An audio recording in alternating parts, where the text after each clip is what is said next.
Nilikuwa nasikia mama mmoja akaniambia, mshirika wangu kanisani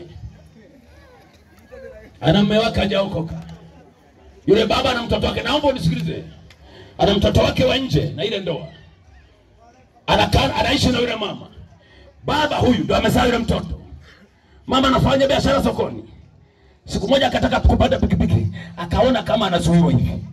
Akaenda kimya kimya.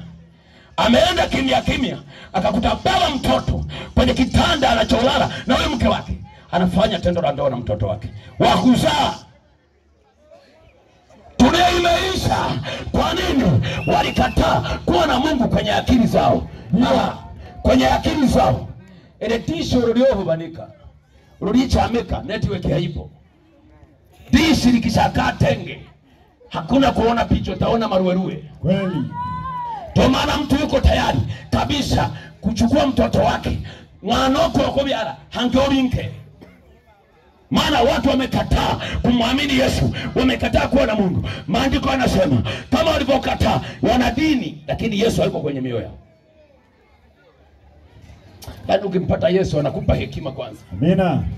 Ndio namara bakobobi wawiza bo masala. Ule namara lakini ule na masala. Ojana amarare ulipure.